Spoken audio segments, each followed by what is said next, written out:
Awazanyň azaby, çäkli transport gatnawlary sebäpli diýinjalşa ýollanmalarlaryň ýollanmalary köýýär. Awazada diýinjalmak üçin mejburi ýollanmalan lewap raýatlarynyň ýollanmalary çäklendirilen transport gatnawlary sebäpli köýýär. Üstüne diýinjalş üçin talap edilýän şertler köpleri kötüýär. Azatlyk radiosynyň lewapdaky habarçysyna görä ýollanmalan adamlar ýeterlik uçur, otlu we awtobus gatnawlarynyň ýokdugy sebäpli awaza gidip bilmeýärler. Tom saylarının gelmegi bilen diýinjalş mögsümi başlady ýöne pandemiýa bilen bagly çäklendirmeler adamlaryň fiýahat mümkinçiliklerini çäklendirýär. Nowatdaky diýinjalş mögsümini awazada diýinjalmagyň tertibi prezidentiň 14-nji maýda Balkanyna geçiren göçme mejlisine oglan edildi. Täze talaba görä raýatlar diýinjalşa gitmelerinden öň Welayetlarda we Aşgabat şäherine COVID-19 garşy sancym almaly. Döwlet mediýasy maýyň aýagyna çyn ýurt boýunça 2257 adamy awazada diýinjalmak üçin ýollanma resmileşdirilendigini habar berdi. Azatlyk radiosynyň lewapdaky habarçysy bilen gurrundaş bolan ýerli resmiler öz ýollanmalaryny mejbur atlandyrýarlar. Farap häkimliginiň bir zenan işgäri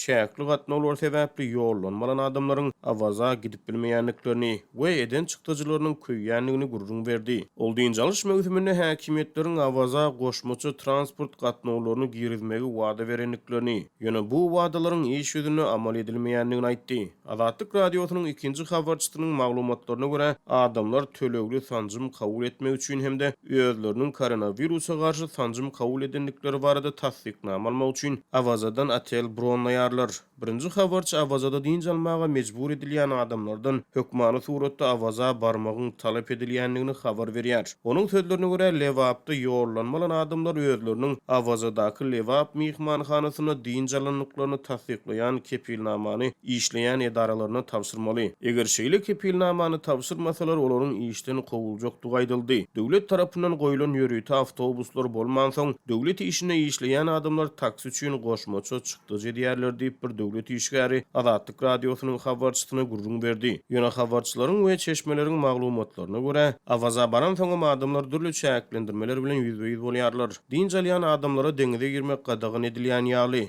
Diňe howuzda ýüzmäge ruhsat berilýär. Ol hem diňe akşam 9-da çönüldip bir ýaşaýjy habarçy bilen gurrun döşlükde aýtdy. Ýöne habarçy awazada adamlaryň deňize girmegi bilen bagly düzgünleriň töweregindäki beýleki ýagdaýlary öwrenýär. Käbir maglumatlara görä, dolu güýjüne deňiz gadagynçylygy ýok. Bu düzgüni kesgitlemek her mihmanhananyň öz ygtyýaryna. Habarçynyň maglumatlaryna görä, awazada mihmanhana işgärleriniň ährisi koronawirusa garşy sancym kabul edipdirler. Şol bir wagtyň özünde Türkmenmaşyda 75 ýaşdan ýokary adamlara wirusa garşy mut sancym edilipdir. Ýöne Türkmenmaş şäheriniň ýaşaýjylary deňiz kenarlaryna belenen diýinjalş zoologlaryna deňize girmek üçin koronawirusa garşy saglyk barlygyndan geçmeli we sancym kabul eden bolmaly. Galy bersede habarçynyň maglumatlaryna görä, welayetlerden ýa-da Aşgabat şäheriniň awaza gitjek adamlar ýerli migrasiýa gurulugyndan hat almaly. Meniň üçin iň gyzykly ýeri diýinjalşa gitmek üçin migrasiýa gurulugyndan ýörüýte hatyň talap edilmegi diýip bir Türkmenistan aýtdy.